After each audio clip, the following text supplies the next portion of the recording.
नमः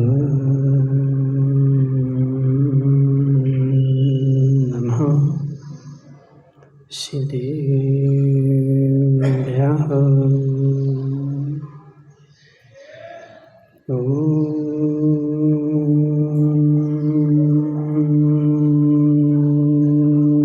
नमः सिद्धेभ्यः।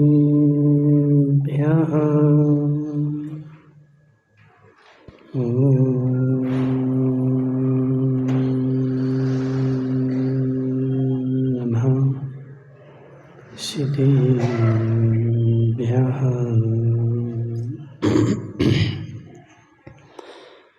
तज्जयति परं ज्योति समं शमस्तैर्नन्ति पर्याये दर्पणतलविशकला प्रतिफलति पदार्थमालिका यत्र नमो हरिहन्ताणं नमो सिद्धाणं नमो वायरीयाणं नमो अध्यायाणं नमो लोये सब्बिसाहुरम्। पंच परमेष्टि भगवान के अनंत सिद्ध परमेष्टि भगवान के 1008 देवादेव पारसनाथ भगवान के 1008 देवादेव सुपारसनाथ भगवान के आचार्य भगवान अमृत चंद्र स्वामी के आचार्य भगवान विशुद्ध सागर जी महाराज के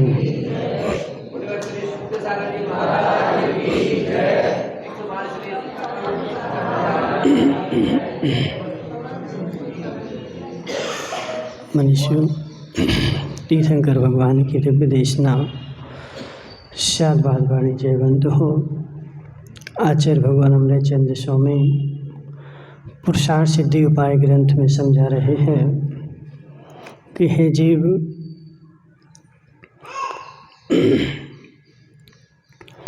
अहिंसा जो है वह भी विवेक की चेरी है। अहिंसक जीव अहिंसा पालने के लिए विवेक लगाए, बिना विवेक लगाए अहिंसा भी हिंसा रूप परिणत हो जाती है। बिना विवेक के की गई अहिंसा विधि के जैसा हिंसा रूप ही फल देती है, और विवेक पूर्वक की गई हिंसा भी अहिंसा का फल देती है। समझना, यहाँ पर आचार्य भगवान बोल रहे हैं कि कोई व्यक्ति अहिंसा पालना चाहता है, उसको प्रत्येक जीव के ऊपर दया है, और सामने से उसने कोई आता हुआ व्यक्ति देखा कि यह 2 दिन से 3 दिन से 4 दिन से भूखा व्यक्ति मेरे पास आ रहा है, और मेरे पास जब आ रहा है तो मुझे दया करनी चाहिए। मैं दया नहीं करूँगा तो मेरी अहिंसा नहीं पलेगी, मेरा धर्म नहीं पलेगा। अब डी के जैन साहब, तुमने उसके ऊपर दया की, और दया करने के कारण तुमने उससे बोला कि भोजन कर लो। अब वो बोला कि मैं भोजन नहीं करता, मैं तुम्हारा भोजन नहीं करता, मैं 4 दिन से भूखा हूँ, तुम्हारे दर पे आया हूँ, मैं भोजन नहीं करूँगा, मैं तो मांस का टुकड़ा खाऊंगा। समझना कल्याण जी। अब वह मेरे दर से खाली कैसे जा सकता है? मेरे दर पे आया ना, तो मैं उसे भूखा कैसे भेज सकता हूँ? मैं उसको भूखा नहीं भेज सकता। इसलिए एक काम करता हूँ कि मैं अपने शरीर को काट करके और उसको भोजन करा देता हूँ। ऐसे भी देखो, तुमसे नहीं सोचना कि महाराज जी मन की बोल रहे, ऐसे भी विचारधारणा के लोग हैं, ऐसी भी बुद्धि वाले लोग हैं कि मेरे दर से खाली नहीं जाना चाहिए, और मेरे खर्च दर से खाली जा रहा है तो मुझे पाप का बंध होगा, इसलिए आया है तो मैं दे करके ही रहूँगा। तो यहाँ पर अनिल भाई, संदीप भाई, विवेक की आवश्यकता है कि दया भी मुझे करनी है तो कैसे करनी है। दया भी अहिंसा से युक्त होनी चाहिए, हिंसा के साथ में दया भी आदया ही है, समझना। अब देखो बाबूलाल जी बड़ौदिया वाले तो खूब दयालु है कि नहीं? बाबूलाल जी दयालु हो कि नहीं? अब बाबूलाल के पास में कोई भिखारी आया और बेचारे बाबूलाल से बोला कि मुझे भीख दे दो। बाबूलाल जी ने 2 रोटी उठा के उसको खाने को दे दी। मुझे रोटी नहीं चाहिए, मुझे तो पैसा चाहिए, रोटी मैं नहीं खाता, मुझे तो भले 1 रुपया दे दो लेकिन तुम मुझे पैसे ही दे दो। और बाबूलाल जी को दया आई और उन्होंने उसको पैसे दे दिए। और पैसे देने के बाद उसने क्या किया,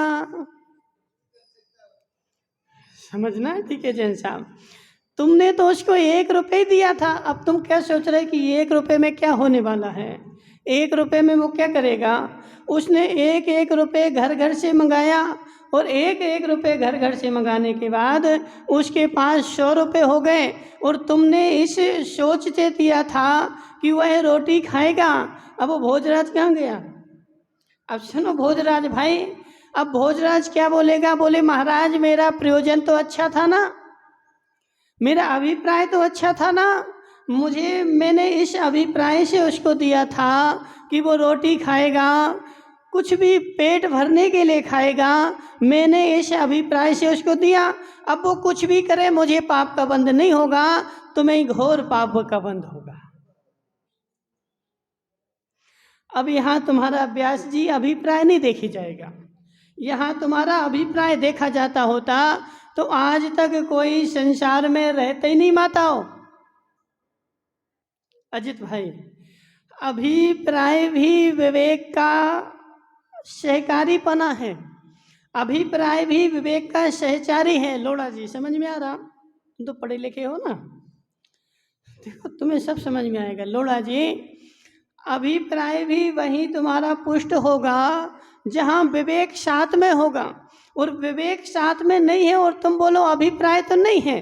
अब बेचारा देखो वो जम्बू भाई कहाँ बैठा, जम्बू भाई सुनो तो जरा, अब बेचारे जम्बू को देखो विवेक नहीं है और बेचारा ऊपर को मुंह उठा के चल रहा है और रोड पे दौड़ लगा रहा है और दौड़ लगा करके बोला मोरा महाराज हमारा अभिप्राय तो अच्छा है।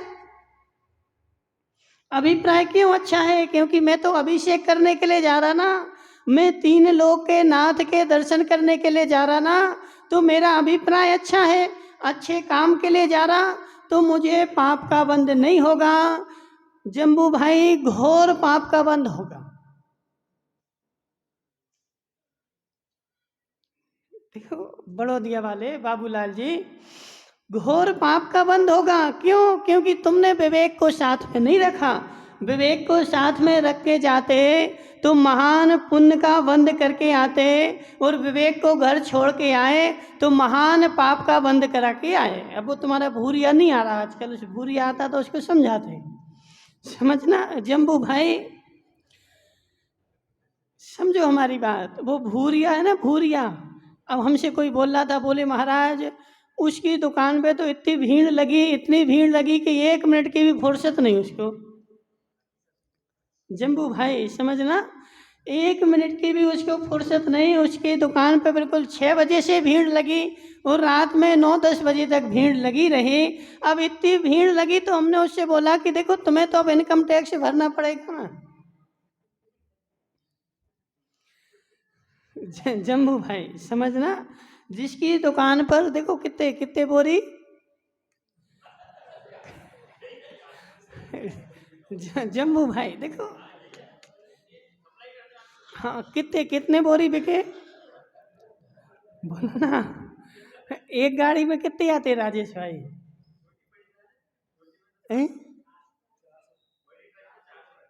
बड़ी ट्रक में 400 बोरी, ऐसे ही है। अब जम्बू भाई सुनो जरा, देखो तुम नीचे क्यों देख रहे? हाँ तो देखो सुनो जरा, कितने बोरी बिकी उसकी नारियल? नहीं बताओगे? अब देखो रात में तो खूब बताता। वो गोरू कहाँ गया? गोरू भाई, जब हमारा मौन रहता ना तो लोग खूब बोलते हैं, और जब हम बोलते हैं ना तो सब शांत हो जाते हैं। समझो जरा, गोरू भाई कितने बोरी नारियल बिक गए? नहीं बताओगे? 200 बोरी, समझना।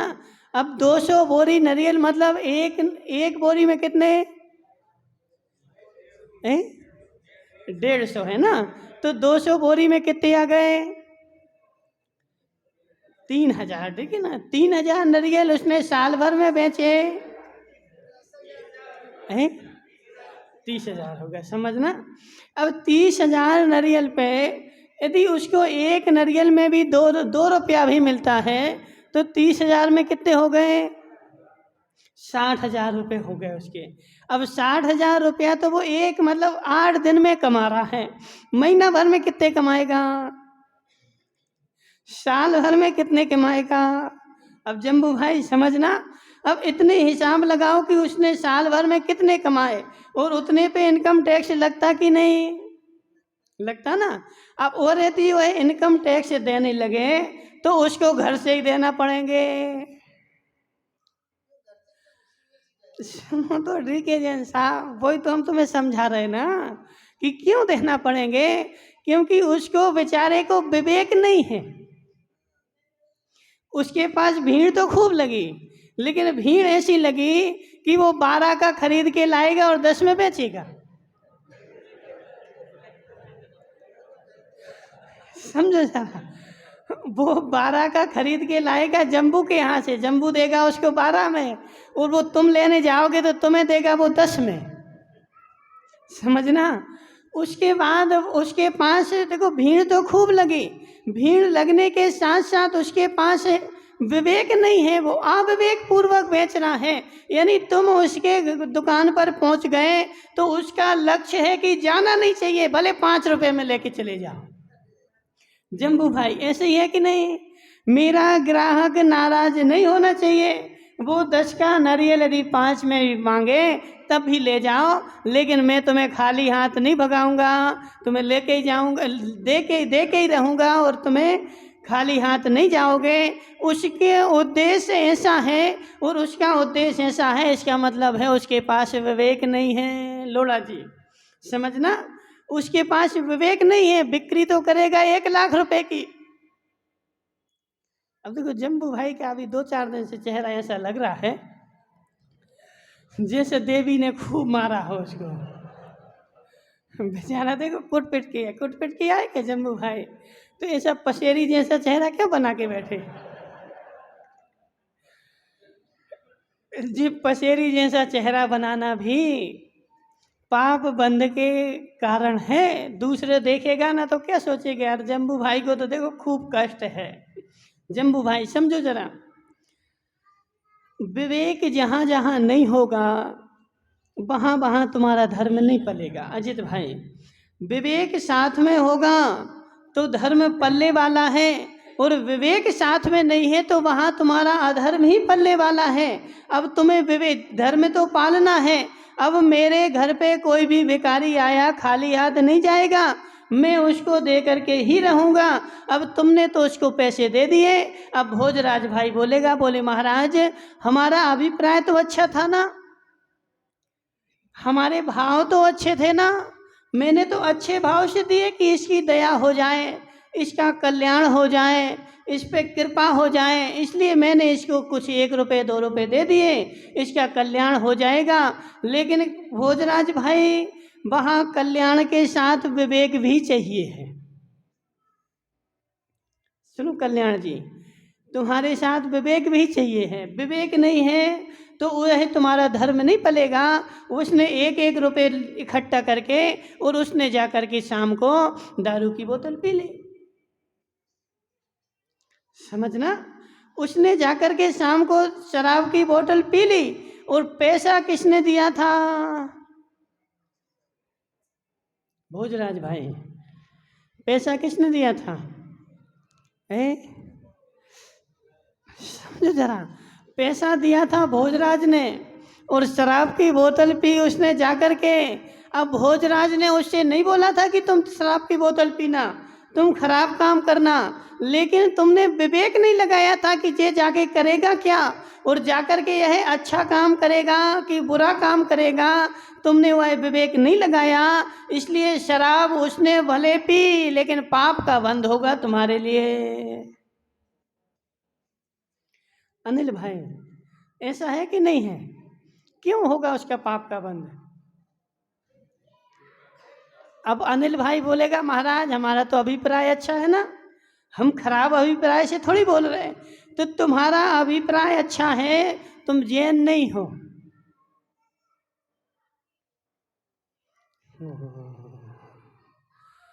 गजराज भाई तुम जैन नहीं हो। क्यों नहीं बोल रहे? हरक चंद जी बोलो ना कुछ, समझो जरा। तुम्हारा अभिप्राय तो अच्छा है ना, और तुम्हारा अभिप्राय अच्छा है तो तुम जैन नहीं हो।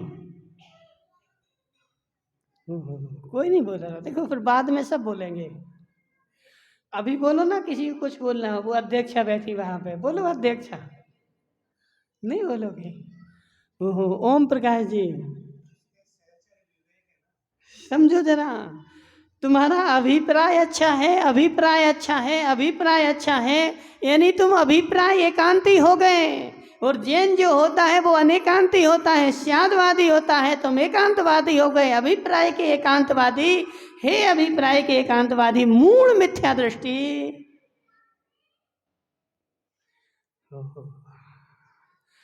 अभिप्राय के काम अनुसार ही काम हो, जैसा मेरा अभिप्राय हो वैसा ही काम हो। रमेश भाई यहाँ बैठो ना, आगे खूब जगह, आ जाओ, तुम तो डरो नहीं करे, आगे खूब जगह डली, आ जाओ, ठीक है ना। रमेश भाई, अभिप्राय के अनुसार ही काम हो, अभिप्राय के अनुसार ही काम हो। तुम जैन नहीं हो, तुम एकांतवादी हो, और स्वापर के क्या हो? बैरी हो। निज के भी बैरी हो और पर के भी बैरी हो, क्योंकि तुम स्यादवादी नहीं हो, एकांतवादी हो। स्यादवादी जो होता है, स्यात अभिप्राय के अनुसार काम होता है। जम्बू भाई सुनो जरा, स्याद अभिप्राय के अनुसार काम होता है, स्यात अभिप्राय के अनुसार काम नहीं भी होता है। नहीं बोलोगे? अब समझना। भोजराज भाई को देखो, तुम्हारी देवी को बुरा नहीं लगे, हम और कोई से बोले थे, किसी गोरू भाई, समझो जरा, गोरू से बोले थे। गोरू भाई बोल रहा महाराज मुझे बहुत दया है, मैं खूब बड़ा धर्मात्मा हूँ, मैं किसी को बुरा नहीं देखना चाहता, मैं किसी का बुरा नहीं करना चाहता। और गोरू की दुकान पे एक बीमार व्यक्ति आया, और बीमार व्यक्ति आया तो गोरू ने क्या किया, गोरू भाई ने एक बोतल रखी हुई थी, किसकी? जहर की। समझना, जहर की बोतल पिला दी पकड़ करके, और उसने जहर की बोतल पी ली। और इनने क्या कह के पिलाई उसको कि तुम अच्छे हो जाओगे, ये दवाई पी लो, तुम्हारी सारी बीमारी ठीक हो जाएगी, यह दवाई। और ना पीने वाले का भी अभिप्राय अच्छा था कि उसने किस अभिप्राय से पी कि मैं अच्छा हो जाऊंगा, और पिलाने वाले का अभिप्राय भी अच्छा था, उसका खराब नहीं था। मात्र गलती कहाँ हो गई कि दोनों बोतल लाइन से रखी हुई थी, एक जहर की बोतल, एक दवाई की बोतल, और इनने गलती से दवाई की अपेक्षा जहर की बोतल उठा करके उसको पिला दी। गोलू भाई, हमारा अभिप्राय तो अच्छा था ना, हमने तो अच्छे के लिए पिलाई थी, दवाई पिलाई थी, अब वो अच्छा होना चाहिए। ओम प्रकाश जी,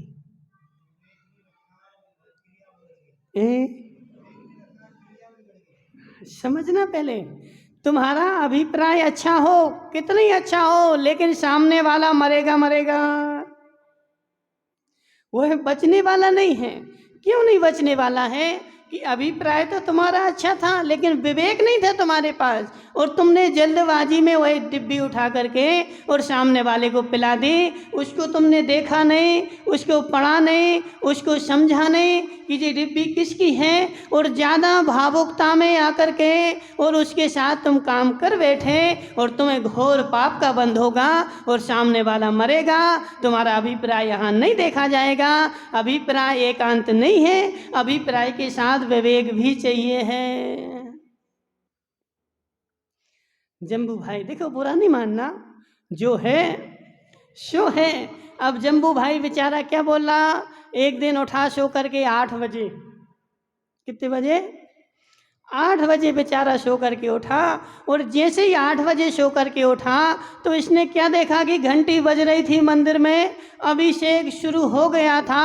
अब मुझे तो अभिषेक करने जाना ही है, और बेचारे ने जल्दी जल्दी से यहाँ से वहाँ न पानी छाना, न कुछ देखा, न आओ देखा, न ताव देखा, जल्दी जल्दी 2 लोटा पानी डाला, और पानी डाल करके दौड़ दौड़ के गया और बेचारे ने अभिषेक कर लिया।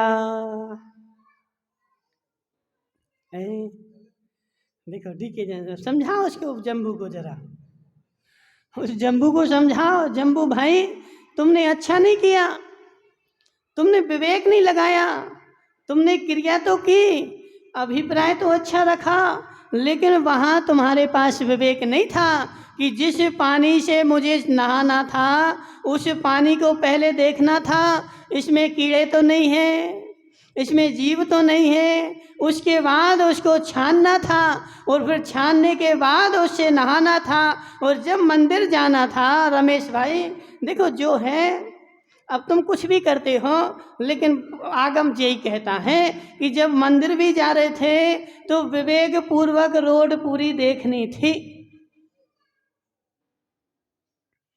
रोड पे कोई जीव तो नहीं कुचल दिया, रोड पे कोई जंतु तो नहीं है जो मेरे द्वारा उसका उस पर पेड़ पड़ गया हो और उसका मरण हो गया हो, और बेचारे ने ऐसा विवेक तो नहीं लगाया, मात्र मुझे अभिषेक करने जाना है, अभिषेक करने जाना है, और अभिषेक करने के राग में बेचारा रास्ते में सैकड़ों चींटियों को कुचल के चला गया।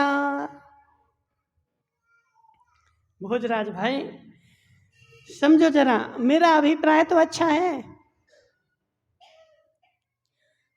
रमेश भाई मेरा अभिप्राय तो अच्छा है ना, भगवान का अभिषेक करने जा रहा, भगवान की शांति धारा करने जा रहा, लेकिन तुम शांति धारा करने तो जा रहे जम्बू भाई, लेकिन जिन जीवों को तुमने कुचल दिया उन्होंने तुम्हारा क्या बिगाड़ा था, बोलो। कुछ नहीं बिगाड़ा था, फिर भी तुमने उनको कुचल दिया, और इस रोड पर चलने का अधिकार मात्र तुम्हें ही था ना। समझो लोड़ा जी, जब तुम रोड पर चलते तो कैसे चलते हो, है? नहीं नहीं समझो तो जरा, जब मैं रोड पर चलता हूँ तो ऐसे चलता हूँ, यह रोड मेरे लिए ही बनाई गई है, मेरे पिताजी ने ही बनाई है, और मेरे लिए ही बनाई है। देखो कल परसों परसों की बात है, जब हम रमेश जी के यहाँ से आ रहे थे, रमेश जी भाई समझना, देखो बुरा नहीं मानना, तो उस रोड पर से आ रहे थे तो रोड पर एक श्वान नहीं, शूकर पानी पी रहा था। अब रोड पर शूकर को खड़े होने का अधिकार है कि नहीं, रमेश भाई रोड पर शूकर को खड़े होने का अधिकार है कि नहीं, रोड पर शूकर को पानी पीने का अधिकार है कि नहीं, है ना। अब रमेश भाई दूर से भगा रहा है भग जा। रमेश भाई देखो, यहाँ भी विवेक लगाना है, वह जीव तुमसे डर के भग गया, तुम्हें घोर पाप का बंध हो गया, और दूसरा अंतराय कर्म का बंध हो गया। महाराज देखो ओम प्रकाश जी, आज एक गरीब रोड पर मांग रहा है, एक श्वान रोड पर घूम रहा है, उसको कोई एक रोटी भी नहीं खिला रहा है। हाँ बोलो क्या,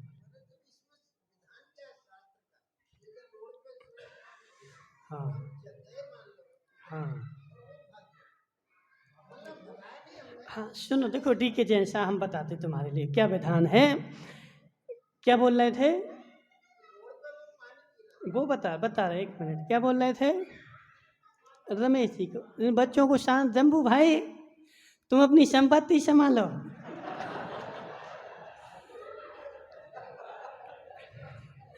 जम्बू भाई तुम्हारी संपत्ति हल्ला कर रही है, ठीक है ना, समझो जरा। हाँ सुनो जरा, ओम प्रकाश जी, रोड पर एक श्वान घूम रहा है, उसको कोई एक रोटी नहीं दे रहा है, और यदि रोटी खाने भी बैठ जाए, मिल भी जाए, तो उसको कोई डंडा मार के, पत्थर मार के भगा दे रहा है। क्यों भगा रहा उसको? अंतराय कर्म का उदय है, उसके लाभांतराय कर्म का उदय है। वह पूर्व में बेचारा वह भी बोल रहा कि मैं भी मनुष्य था और मेरी यह गति कैसे हो गई। जब मैं मनुष्य था तो अपनी गति नहीं सुधार पाया, और गति नहीं सुधार पाने के कारण मेरी ऐसी गति हो गई। जम्बू भाई बोले महाराज संसार में रहने के लिए तो सब करना पड़ता है ना, ऐसा मैं कैसे सुधार लूं? यही सबसे बड़ी गलती क्या है कि जब सुधारने का समय था तब बेचारे नशे में था।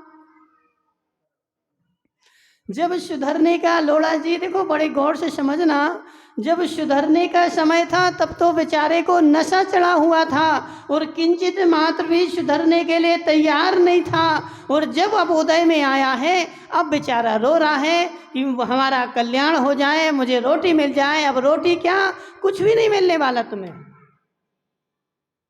कल्याण जी समझो जरा, जब गति सुधारने का अभी समय है, लोड़ा जी अभी तुम राजा हो, अभी तुम जो चाहे कर सकते हो, सब करने की तुम्हारे पास सामर्थ्य है, अपनी अगली गति सुधार सको ऐसी तुम्हारे पास शक्ति है। लेकिन बेचारा अभी तो नहीं सुधारेगा। कब सुधरना चाहता है? जब उदय में आएगी श्वान बन के, शूकर बन के, और एक रोटी भी नहीं मिलेगी बेचारे को, और घूमता रहेगा। डी के जैन साहब तुम्हारा विवेक क्या बनता है? यदि कोई जानवर पानी पी रहा है, रोटी खा रहा है, तुम 2 मिनट खड़े हो जाओ ना, 2 मिनट खड़े हो जाओ, वह पानी पी के जब भाग जाए तो तुम रोड पर चलना।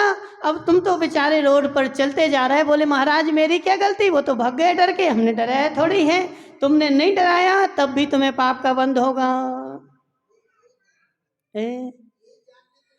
हाँ डी के जैन साहब, तब भी तुम्हें पाप का बंध होगा। क्यों?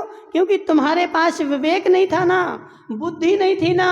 तुम्हें विवेक लगाना था कि मैं यदि आगे जाऊंगा तो यह डर जाएगा और डर के भाग जाएगा, और इसके भोजन में अंतराय पड़ जाएगा, और इसके भोजन में अंतराय पड़ेगा, मेरे कर्म में अंतराय पड़ेगा।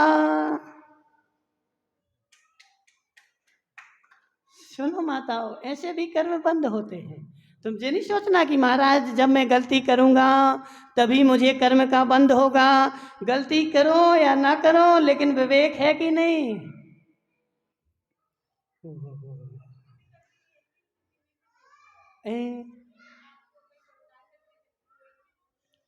माताओं वहाँ भी विवेक लगाना चाहिए, ठीक है ना। जब तुमने पड़गाहन किया है तो पड़गाहन करने के बाद तुम राजा नहीं बन गए, और पड़गाहन करने के बाद तुम सारा विवेक खो करके, बेचारे देखो बहुत सारे लोग क्या करते हैं, अब पड़गाहन हो गया, महाराज जा रहे हैं, और बेचारे आगे आगे दौड़ लगाएंगे।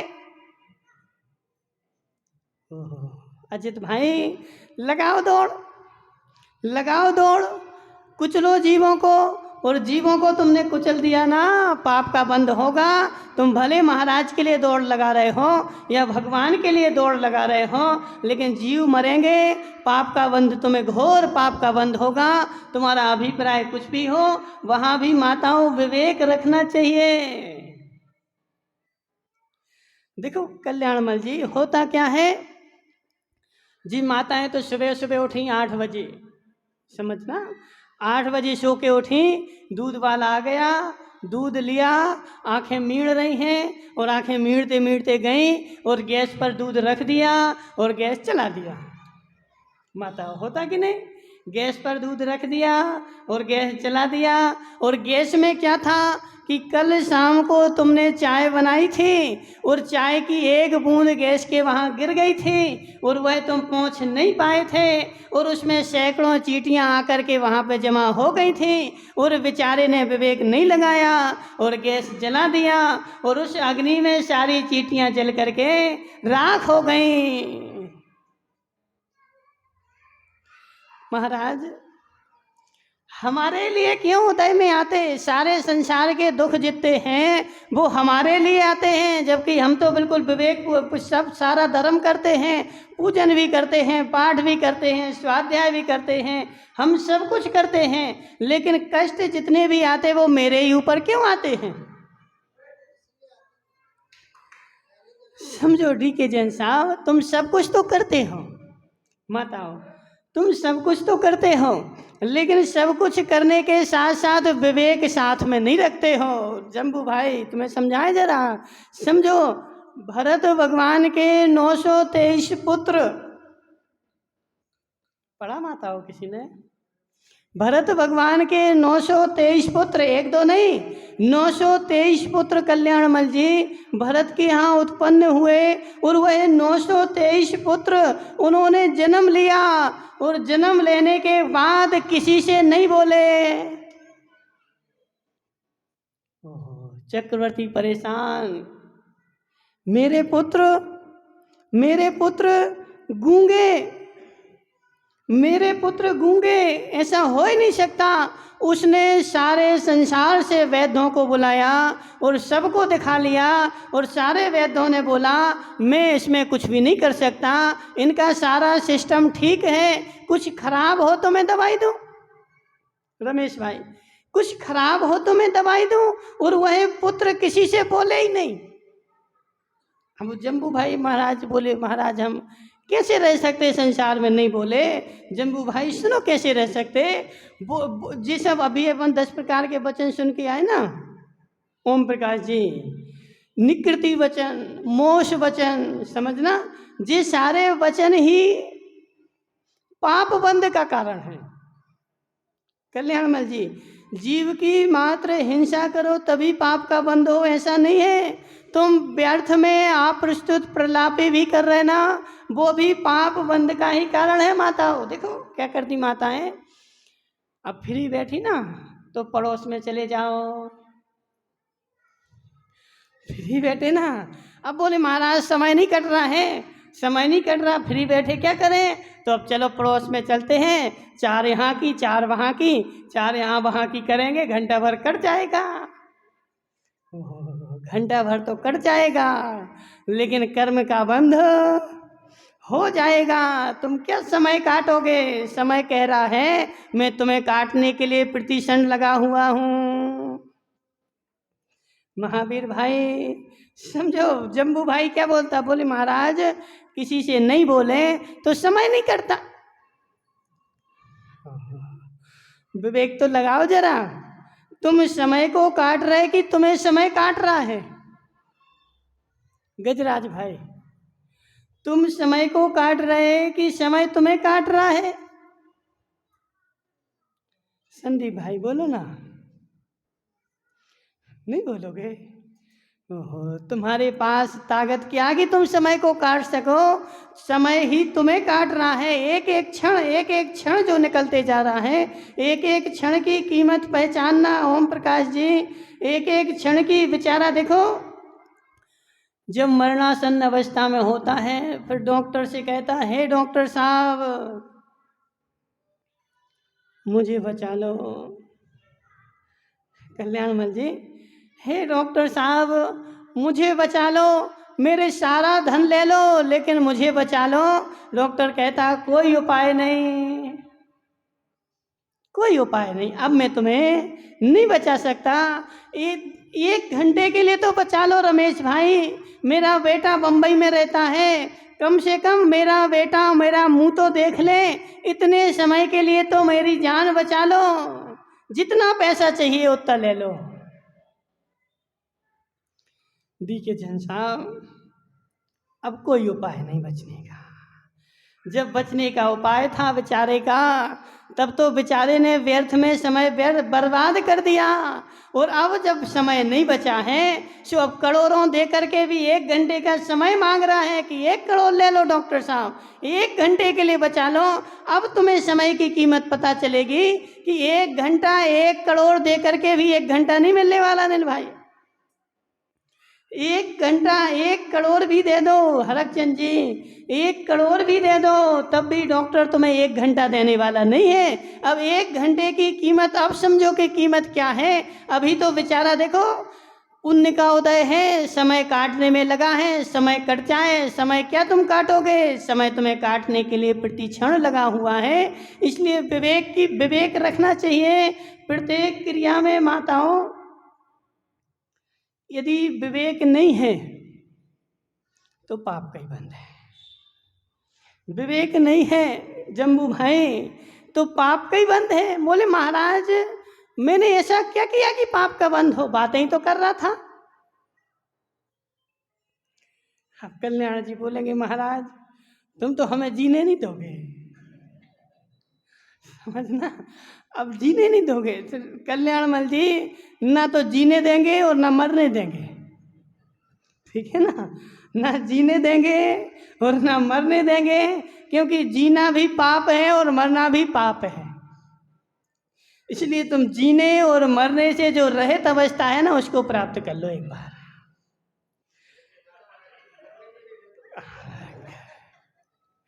घर में तभी रहोगे ना जब जियोगे, घर तभी छोड़ोगे जब मरोगे, ठीक है ना।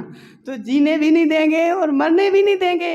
विवेक के साथ जियो तो जीना है, और विवेक को छोड़ करके जो जी रहा है बेचारा उसका जीना नहीं है, उसका संसार में भटक नहीं है। इसलिए जम्बू भाई समझो जरा, भरत भगवान की चर्चा चल रही थी कि भरत के 923 पुत्र एक साथ नहीं जन्मे, अलग अलग जन्मे, लेकिन जैसे ही वो जन्मे मुंह से रोते भी नहीं राजेश भाई, रोते भी नहीं। जैसे जैसे बड़े हुए और बड़े होने के बाद वो रोते क्या, किसी से बोलते ही नहीं। चक्रवर्ती ने सारे संसार से जितने डॉक्टर थे माताओं सबको बुला लिया और सबको बुला करके दवाई करवाए, लेकिन सारे डॉक्टरों ने बोल दिया इसका इलाज मेरे पास नहीं है। गूंगे हो तो इलाज हो। जम्बू भाई गूंगे नहीं थे, गूंगे नहीं थे। 923 पुत्र वो निकल के आए थे सीधे कहाँ से, नित्य निगोद से 923 पुत्र निकल के आए और चक्रवर्ती सम्राट के पुत्र हुए। और पुत्र होने के बाद उनको पहले भेद विज्ञान जग गया कि मैं बोलूं तो क्या बोलूं, हरकचंद जी, मैं बोलूं तो क्या बोलूं और बोलूं तो किससे बोलूं। यहाँ मेरी कोई सुनने वाला नहीं है, क्योंकि संसार जो है वह तो पागलों का मेला है। देखो जो है सो है रमेश भाई, संसार क्या है, संसार क्या है, पागलों का मेला है। इस संसार में कौन रहता है, बेचारे पागल ही पागल रहते हैं, और पागलों की भाषा पागल ही समझ सकता है। तुम समझना रमेश भाई, अपनी देवी से यदि संसार भटकने की बातें करोगे तो बोलेगी बहुत अच्छा है, बहुत अच्छा है, और संसार से निकलने की बातें करोगी तो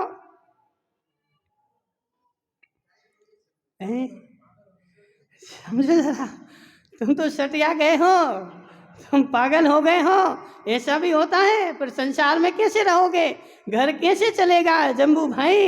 इसलिए जब तक मैं बोलूँगा नहीं, 4 लोगों से बतियाऊँ नहीं, तब तक मेरा काम कैसे चलेगा।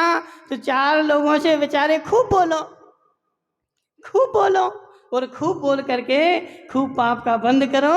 लेकिन व्यर्थ का देखो, 923 पुत्रों को देखो जरा, वो जीवन भर कभी बोले ही नहीं, और बोलने के सब सारा चक्रवर्ती ने प्रयास कर लिया। प्रयास करने के बाद जब उन चक्रवर्ती हार गया और उनको पता चला कि आदिनाथ भगवान को केवल ज्ञान हुआ है, उनका समर्षण लगा है, चक्रवर्ती वहाँ भी लेकर के गया उन सबको।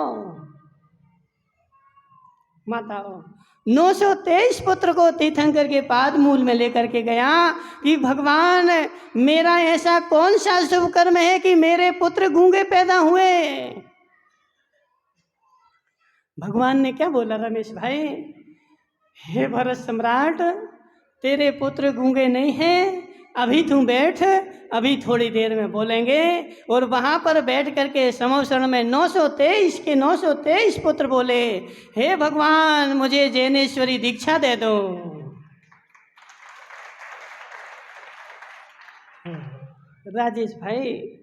राजेश भाई चक्रवर्ती सम्राट के 923 पुत्र जीवन भर किसी से बोले नहीं, जो 6 खंड का अधिपति, और आज तो बेचारा कोई पार्षद बन जाए तो उसके घर वाले संसार में ऐसे घूमते हैं कि हम हैं तो कोई है ही नहीं है।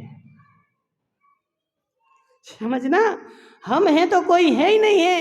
एक छोटे से पार्षद के बेटे, छोटे से पार्षद का भाई संसार में ऐसे अभिमान में घूमता है कि सिर नीचे नहीं करता है, ऊपर उठा के घूमता है, और किसी को कुछ समझते ही नहीं है कि मैं हूँ तो कोई है ही नहीं है। और वह चक्रवर्ती सम्राट के पुत्र कि जीवन भर किसी से कुछ बोले ही नहीं, और जब बोले तो क्या बोले कि मुझे दीक्षा प्रदान करो। ओह जम्बू भाई, कैसे मोल रहे हैं हम, कैसे नहीं बोले कोई से, और नहीं बोले तो मेरा काम कैसे चलेगा, मेरा संसार कैसे चलेगा। बोल बोल के ही संसार चलेगा। बोलो, खूब बोलो, ठीक है ना, खूब बोलो, तुम जितना बतियाना हो खूब बतियाओ। और फालतू की अब जी बताओ ओम प्रकाश जी, जम्बू भाई बतियाएगा तो क्या बतियाएगा, कि आगम की बातें बोलेगा? बोलो जरा, जब जम्बू भाई गोरू से बातें करेगा, और कौन बैठा उसके मित्र कौन कौन है, उस गजराज से बातें करेगा। अब गजराज भाई तुम खड़े तो हो जाओ, जरा खड़े हो जाओ। अब तुम यह सत्य बताना, देखो मायाचारी नहीं करना, यहाँ धर्म क्षेत्र में बैठे, जब तुम्हारे पास जम्बू आता है तो क्या क्या बातें करता है।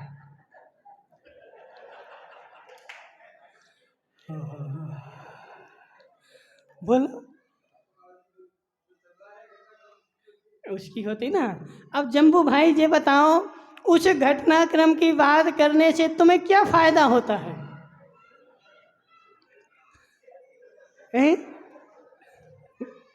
क्या बोल रहे हैं? आनंद आता ना। अब ये बताना हरकचंद जी, जम्बू को यहाँ वहाँ की बातें करके आनंद आ रहा है जी, आनंद किसका है जी, आनंद किसका है? जम्बू भाई तुम हमारी नहीं मानना, अजी हरकचंद जी तुम्हारे पड़ोस में रहते ना। अब तुम आज इनके पास जाके पूछना कि हे हरकचंद जी, जो मैं यहाँ वहाँ की बातें कर रहा हूँ और उसका आनंद ले रहा हूँ जी, ध्यान ये कौन सा ध्यान है? अब तुम्हारी जम्बू की देवी तो पढ़ी लिखी है ना, उस जम्बू की देवी से पूछ लेते, हे देवी जी, जम्बू भाई यहाँ वहाँ की बातें कर रहा है और उसमें आनंद मना रहा है, ये कौन सा ध्यान है? 4 ध्यान होते ना, आर्त ध्यान, रौद्र ध्यान, धर्म ध्यान, शुक्ल ध्यान। शुक्ल ध्यान है ना जी?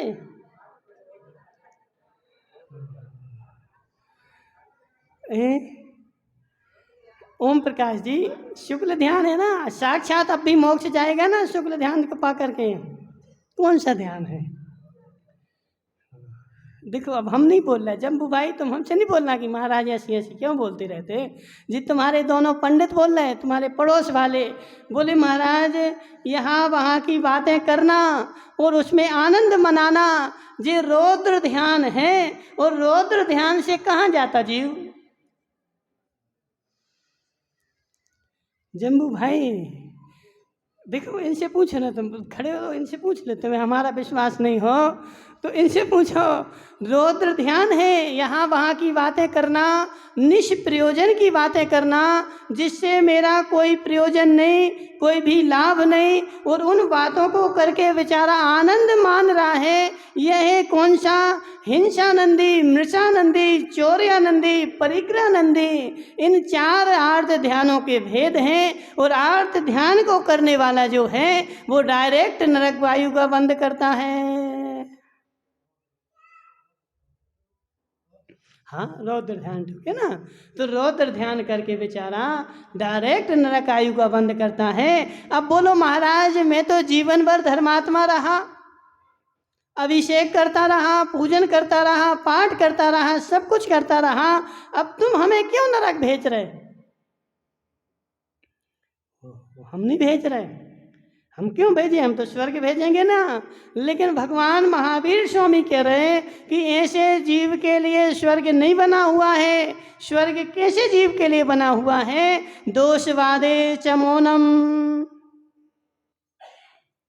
शास्त्राभ्यासो जनपतिनुति संगति सर्वदाये, सद्वृत्तानाम गुणगण कथा दोषवादे च मौनम। नहीं पढ़ा कल्याण जी? पढ़ो जरा। हम नहीं बोल रहे जी, किसने लिखा? गौतम गणधर स्वामी बोल रहे। समाधि भक्ति में दोषवादे शास्त्राभ्यासो जिन पतिनुति संगति सर्वदाये। हे भगवान, मेरा जीवन कैसे बीते? शास्त्राभ्यासो, जब मुझे काम नहीं हो तो समय काटने मत बैठो, शास्त्र का अभ्यास करो, माता सुधर जाओ। जब समय देखो नहीं कटे, कुछ काम नहीं हो तो पड़ोस में जाकर के यहाँ वहाँ की लगाने नहीं जाओ, शास्त्र अभ्यास हो, शास्त्र का अभ्यास करो ना बैठ के। शास्त्र अभ्यास हो जिन पतिनुति संगति सर्वदायी, शास्त्र अभ्यास हो जिन पतिनुति, जिनेंद्र भगवान की स्तुति करो, 3 लोक के नाथ की स्तोत्र गाओ, जिन पतिनुति संगति सर्वदायी। यह और संगति कैसी करो? साधु जन की संगति करो, सर्वदायी। यह सब काम है ना, वह सर्व प्रकार के मनोरथों को पूर्ण करने वाले हैं। संसार की वस्तुएं तो ठीक, मोक्ष भी मिल सकता है।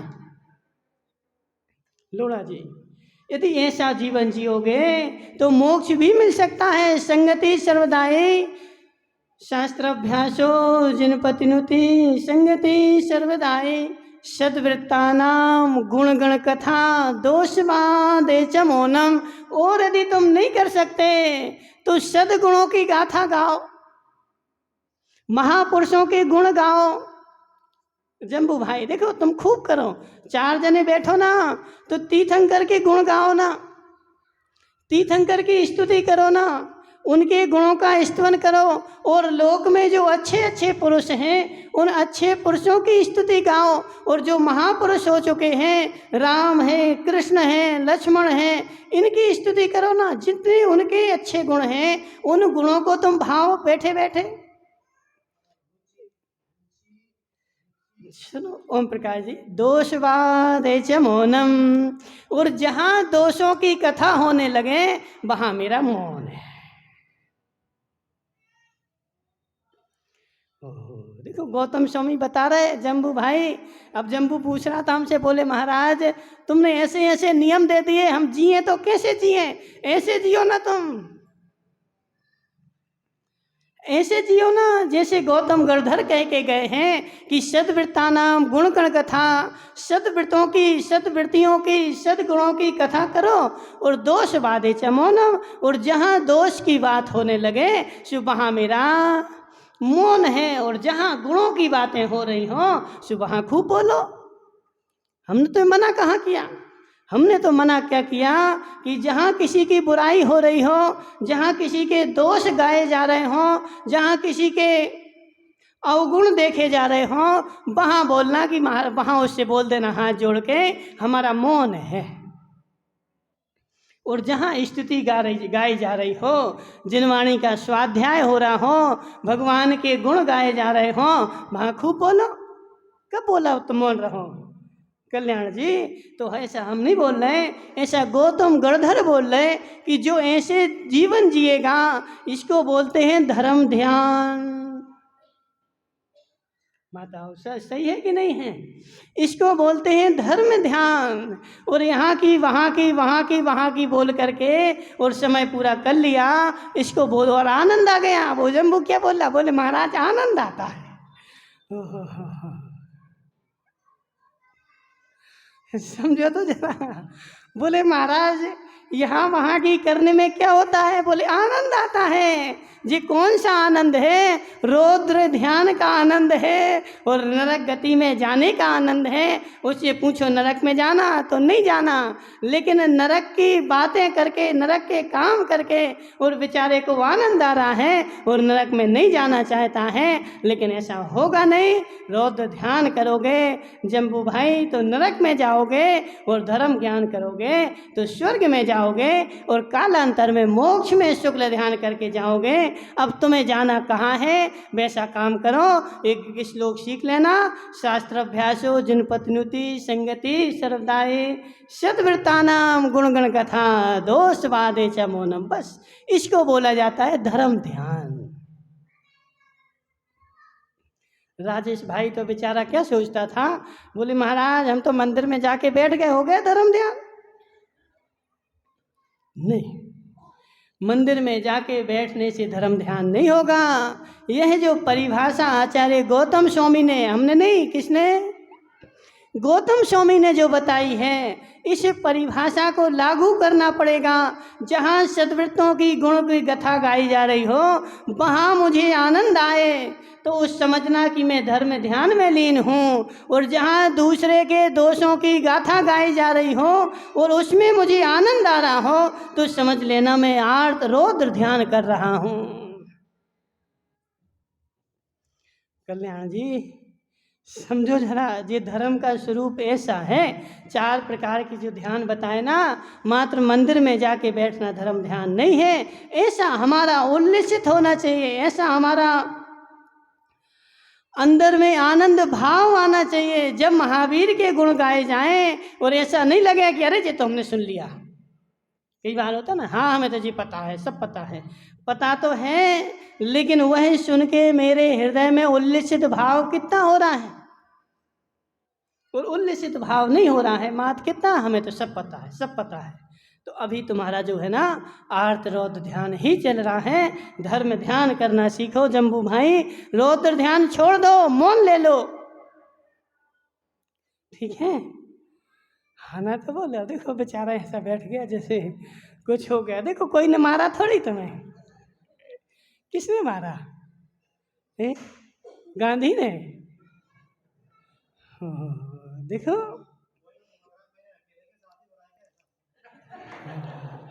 जम्बू भाई समझो जरा, देखो सतव्रता नाम तीर्थंकरों की, महापुरुषों की खूब तुम पुराण पढ़ो, 1 घंटे रोज स्वाध्याय करो, और स्वाध्याय में जो कथा निकले वो सब तुम गोरू वोरू जितने हैं ना, नीतेश है, गोरू है, वो प्रिंस है, सब बैठो घंटा भर, रात में 12 बजे तक बैठो, लेकिन वो कथा करो।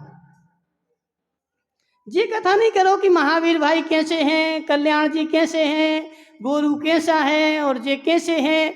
ये कथा करके आनंद जो आ रहा है यह तुम्हारा नरक आयु के बंध का कारण है। और तीर्थंकर की कथा करोगे, देखो समय सीमित है, समय पर ज़्यादा नहीं है, समय सीमित है, पात्र भी सीमित है, लेकिन हमें करना क्या है, वह हमें निर्णय करना है। माताओं समझना, समय इतना ही है, 1 मिनट भी यमराज तुम्हें संसार में छोड़ने वाला नहीं है। उस समय तुम कितने कहो कि हे यमराज छोड़ दो, जरा हम भगवान के दर्शन तो कर आए, तो भी नहीं वो छोड़ने वाला।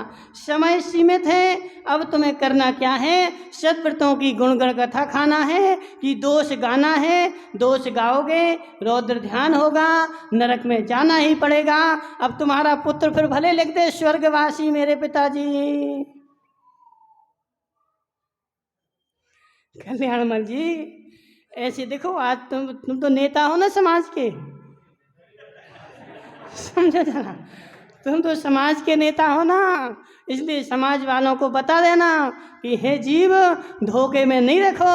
स्वर्गवासी लिखने से कोई स्वर्ग में वास नहीं करने लगता है। उसका जीवन भर तो देखो कि बेचारे ने हिंसानंदी रौद्र ध्यान किया कि धर्म ध्यान किया। यदि धर्म ध्यान किया है तो स्वर्ग में गया, और बेचारा दूसरे के दोष देख करके आनंद मनाता रहा तो जिंदगी भर रौद्र ध्यान करता रहा। इसलिए उस कागज में बोलना उससे कि हे जीव, स्वर्गवासी नहीं लिखो, नरकवासी लिखो। जम्बू भाई, क्या नाम इनका, राजेश भाई, कुछ भी हो जाए लेकिन स्वरूप तो ऐसे ही है। रमेश भाई, बुरा तो नहीं लग रहा है? नहीं लग रहा ना? तो देखो, सबसे बोल देना कि हे जीव, रौद्र ध्यान करेगा तो नरक में वास करेगा, और धर्म ध्यान करेगा तो स्वर्ग में वास करेगा। और तुम्हारे बेटे के लिखने से कुछ नहीं होगा, तुम जैसा करेगा वैसे ही होगा। बेटे के करने का तुझे फल मिलने वाला नहीं है, तेरे करने का ही फल तुझे मिलेगा। इसलिए अच्छे अच्छे काम करते जाओ जम्बू भाई। दोष बाधे च मौनम, जहाँ दोषों की कथा हो रही हो सुबह बोलना हमारा मौन है, और जहाँ सद्गुणों की कथा हो रही हो वहाँ खूब बोलना। किसने मना किया? और ऐसे बोलना जैसे भरत चक्रवर्ती के 923 पुत्र बोले कि हे भगवान, मुझे ज्ञानेश्वरी दीक्षा प्रदान करो। ठीक है? ऐसे बोलोगे तो स्वर्ग मिलेगा, वरना नरक में बहुत बड़े बड़े बिल हैं और नरक तैयार है। जहाँ जाना हो वैसे काम करो। बोले शांतिनाथ भगवान की।